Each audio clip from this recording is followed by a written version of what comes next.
दोस्तों नमस्कार, स्वागत है आपका बड़ी खबर बड़े खुलासे में। दोस्तों, तथाकथित शंकराचार्य अभिमुक्तेश्वरानंद सरस्वती ने योगी आदित्यनाथ को अल्टीमेटम दे दिया है। 40 दिन का अल्टीमेटम देने के साथ ही उन्होंने योगी आदित्यनाथ पर अभद्र टिप्पणियां की हैं। यहां तक कि योगी आदित्यनाथ को राक्षस और कालनेमी कह दिया। अभिमुक्तेश्वरानंद जिस तरह की बयानबाजी करते आए हैं, उससे पहले से स्पष्ट है कि वो एक एजेंडा लेकर चल रहे हैं कि 2027 का उत्तर प्रदेश का विधानसभा चुनाव उनको प्रभावित करना है। वो ऐसे मुद्दे सामने ला रहे हैं जो उत्तर प्रदेश के मुद्दे हैं ही नहीं। वो कांग्रेस और समाजवादी पार्टी के एजेंडे को आगे चला रहे हैं। अब इन बयानबाजी से एक बात बिल्कुल साफ हो गई है। योगी आदित्यनाथ को जो उन्होंने एजेंडा बनाने के लिए ये बातें बोली हैं, उन्होंने क्या बोला आप खुद सुने और जाने कि मतलब किस तरह की बातें ये अभिमुक्तेश्वरानंद कर रहे हैं। योगी के विरोध में, वो योगी को सत्ता से हटाने के लिए बातें बोल रहे हैं। पहले कह रहे थे हम दिल्ली में धरना प्रदर्शन करेंगे, लेकिन अब उन्होंने सोचा होगा कि चुनाव तो 2027 में उत्तर प्रदेश में है। दिल्ली का धरना करने के बजाय क्यों ना उत्तर प्रदेश में योगी को घेरने के लिए, योगी की पुलिस को घेरने के लिए उसी तरह का बवाल किया जाए जो इन्होंने प्रयागराज माघ मेले में किया। एजेंडा देखिए कि अगर पुलिस के साथ बदतमीजी करेंगे, उनके कॉलर पकड़ेंगे, धक्का मुक्की करेंगे, बटुक तो ठीक। और अगर पुलिस पलटकर एक बटुक पर डंडा मार देगी, कोई कार्रवाई करेगी, तो ये फोटो क्लिक करेंगे ठीक उसी अंदाज में जैसे सीएए का प्रोटेस्ट हो रहा था, किसान आंदोलन हो रहा था और मोदी सरकार को सिद्ध करने की कोशिश हो रही थी कि वो किसान विरोधी है, वो मुस्लिम विरोधी है। अब इन्होंने एजेंडा बनाया है योगी के विरुद्ध। तो अब योगी को 2027 में सत्ता से कैसे बाहर करें, मुझे लगता है, मैंने इस पर पहले भी कहा है कि अभिमुक्तेश्वरानंद ने इसकी सुपारी ले ली है। समाजवादी पार्टी के पक्ष में जिस तरह की ये बैटिंग कर रहे हैं, इनका जो धरना समाप्त हुआ, मैंने आपको बताया था, वीडियो बनाई थी कि अभिमुक्तेश्वरानंद का धरना समाप्त होने के चंद मिनट पहले अखिलेश यादव का एक्स पर पोस्ट आता है। उसके बाद अभिमुक्तेश्वरानंद अपने धरने स्थल से आगे चलते हैं और वो कहां पहुंचते हैं, मुलायम सिंह द्वार। मुलायम सिंह द्वार बनाया गया और मुलायम सिंह द्वार के पास पहुंच करके ये वहां सफाइयों के बीच दूध का प्रसाद वितरण कर रहे थे और फोटो शूट हो रही थी। बैकग्राउंड में मुलायम सिंह द्वार साफ साफ दिखाई दे रहा था। एजेंडा बिल्कुल इनका साफ है और उस एजेंडे में साफ दिखाई दे रहा है अभिमुक्तेश्वरानंद की मंशा क्या है। लेकिन अभिमुक्तेश्वरानंद जिस तरह की बातें बोल रहे हैं, अब ये बिल्कुल क्लियर हो गया कि इनको जो है बेसिक समझ भी नहीं है। ये एक ऐसे व्यक्ति को ये कह रहे हैं, पहले कह रहे थे मैं हिंदू नहीं मानता, फिर कह रहे थे मैं संत नहीं मानता, और अब इन्होंने सीमाओं को लांघ लिया है। अब जो इन्होंने सीमा लांघी है, मैं पहले कह चुका हूं कि योगी आदित्यनाथ महज एक मुख्यमंत्री नहीं है, योगी आदित्यनाथ महज एक भारतीय जनता पार्टी के कार्यकर्ता नहीं है, वो एक गोरक्ष पीठ के पीठाधीश्वर हैं और उनके देश और दुनिया में लाखों करोड़ों फॉलोवर हैं। वो पीठ, उनके भक्त साधु संत भी हैं। और अब अगर इस तरह की बातें आप योगी आदित्यनाथ के बारे में बोलोगे, मैं पहले बता दूं, अगर योगी आदित्यनाथ इस समय उत्तर प्रदेश के मुख्यमंत्री नहीं होते और वो केवल अपनी पीठ के पीठाधीश्वर होते और खाली सांसद भी होते, तो अभी तक अभिमुक्तेश्वरानंद सरस्वती का अस्तित्व रहता नहीं। क्योंकि उनके जितने फॉलोवर हैं जो योगी आदित्यनाथ को गुरु मानते हैं, और हमारे यहां परंपरा है कि गुरु भक्त के लिए भगवान है, तो वो अभिमुक्तेश्वरानंद का क्या हाल करते, उनको समझ से आ जाना चाहिए। एक आप इस तरह के व्यक्ति को, जिसका पूरा जीवन उन्होंने राष्ट्र के लिए, सनातन के लिए, और उनसे बड़ा सनातन आइकन तो कोई है नहीं, पूरी भारतीय जनता पार्टी जिसमें करोड़ों आज उनके सदस्य हैं और उसमें कई मुख्यमंत्री हैं, अनेकों मंत्री हैं, लेकिन योगी आदित्यनाथ से ऊपर मोदी भी नहीं है। ये मैं बिल्कुल, मुझे कहने में कोई संकोच नहीं है।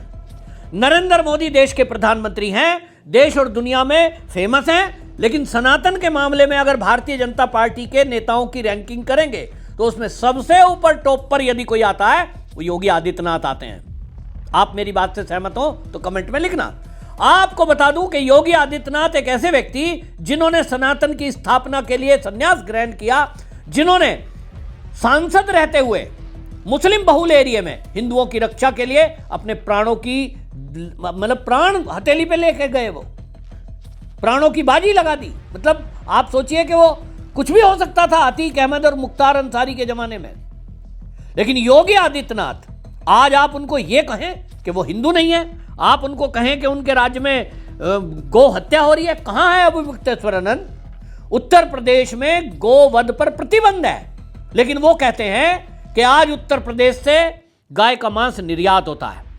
आप सोचिए किस तरह की भाषा का इस्तेमाल इन्होंने किया। मैं उसको खुद बोल नहीं सकता, आप खुद सुनिए ये क्या कह रहे हैं। गौ माता के लिए सबसे ज्यादा ये आवाज दबाने के लिए प्रयास योगी आदित्यनाथ की सरकार ने किया है। योगी आदित्यनाथ के सामने अब हमने प्रश्न रखा है, 40 दिन का उनको समय दिया है। 40 दिन में वो गौ माता को राज्य माता घोषित करें और उसके बाद जो निर्यात यहाँ से हो रहा है गौमांस का, उसको निर्यात को बंद करें। भाई अब अगले मांग तक के लिए वो छूटा है, अगले मांग में वो मुद्दा पहले दिन से उठ जाएगा। हमने पहले कह करके आए हैं, वो मुद्दा जो है मांग का है, मांग में होगा। अब जब वहाँ से हम चले आए तो अब मुद्दा क्या है, और हमने सब बता दिया है उस बारे में। क्या मुख्यमंत्री जी को ही माफी मांगनी चाहिए? वो प्रशासन बात कर रहे हैं। मुख्यमंत्री अपने आप को हिंदू घोषित करें, 40 दिन का समय है। गौ माता की रक्षा करें, गौ माता को राज्य माता घोषित करें और जो गौ माता का मांस का निर्यात हो रहा है उसको बंद करें। यही एक आवाज है। अब उसको 40 दिन में उनको ये करना है, दूसरी बात नहीं है। किसी भी हद तक माफी नहीं। ये योगी को कह रहे हैं साफ साफ कि यहां मंदिर तोड़े जा रहे हैं, मूर्तियां तोड़ी जा रही हैं, काम राक्षसों का योगी जी कर रहे हैं, चोला साधुओं का है। ये तो कालनेमी है और उनको राक्षस बता रहे हैं।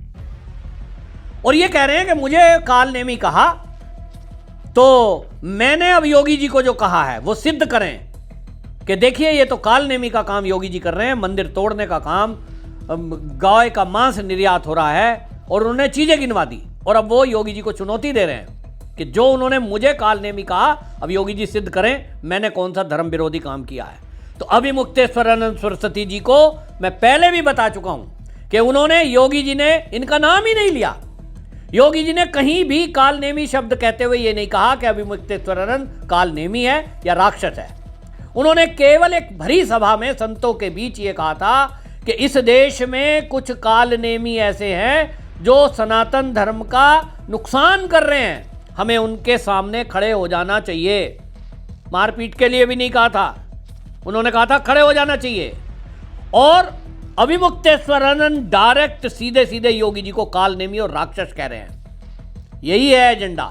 मैं सुनवाता हूं आपको योगी आदित्यनाथ ने उस सभा में क्या कहा था, जिस पर ये अपना नाम जोड़कर झूठ बोल रहे हैं। और एक कहावत होती है ना, चोर की दाढ़ी में तिनका।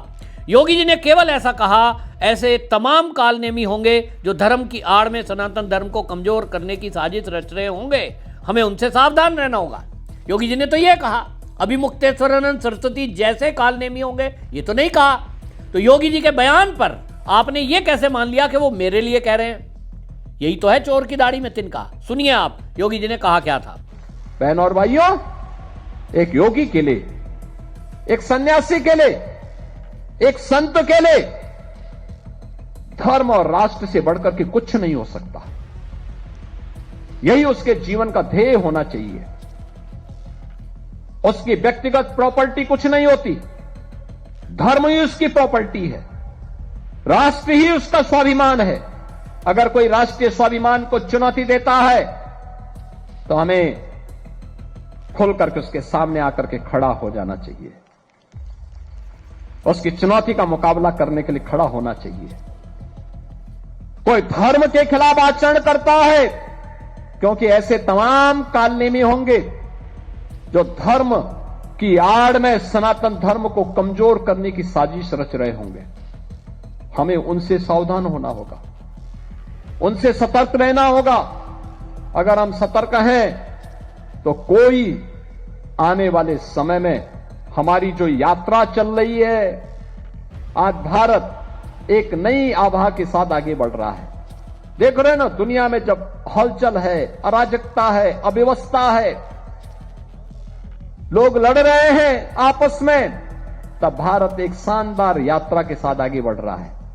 योगी आदित्यनाथ ने कहीं भी अभिमुक्तेश्वरानंद का नाम नहीं लिया, लेकिन ये अपने ऊपर ले रहे हैं और इस मुद्दे को मुद्दा बना रहे हैं, मीडिया में आकर बयान दे रहे हैं, ना कि कहीं ये उस बात को। और मीडिया भी, पत्रकार भी आप देखिए, वो तो दोनों तरह के हैं। योगी के खिलाफ भड़काने के लिए बार बार इसी का सवाल करते हैं। कोई पत्रकार वहां ये नहीं कहता कि भाई अभिमुक्तेश्वरानंद जी, आपका नाम तो योगी जी ने लिया ही नहीं। एक पत्रकार ने कहा कौआ कान ले गया अभिमुक्तेश्वरानंद, तो अभिमुक्तेश्वरानंद उस कौए के पीछे दौड़ पड़े, कान तो देखा ही नहीं। ये शंकराचार्य हैं, ये शंकराचार्य का कर्म है, ये शंकराचार्य की बुद्धि है। आप तय करें। लेकिन अब जनता इनको सबक सिखा रही है और इनका विरोध हो रहा है। हितेश सारस्वत एक एक्स पर पोस्ट लिखते हैं, उन्होंने कहा, अरे अभिमुक्तेश्वरानंद जी, मैं कहना चाहूंगा कि गाय का झूठ का सहारा लेकर काल नेमी बन बैठे हो। यूपी में गोहत्या पर सख्त बैन है, हजारों गौशालाएं बनी, नंदनी योजना से देसी गायों की रक्षा, निर्यात तो भैंस के मांस का होता है जो कानूनी है। मंदिर कहां तोड़े? अरे काशी अयोध्या में अतिक्रमण हटाकर मंदिरों को मुक्त किया, 150 से ज्यादा प्राचीन मंदिर सुंदर बने। काम कांग्रेस का, चोला शंकराचार्य का, यही है असली राक्षस। हमने तथ्यों से सिद्ध कर दिया, तुम्हारी पाखंडी राजनीति बंद करो। यही हितेश सारस्वत अपने एक्स पोस्ट पर लिखते हैं और ये सवाल सीधा सीधा अभिमुक्तेश्वरानंद से पूछ रहे हैं। जवाब हो तो उत्तर दें। आपकी इस पर क्या राय, कमेंट जरूर करें, वीडियो शेयर करें। वंदे मातरम।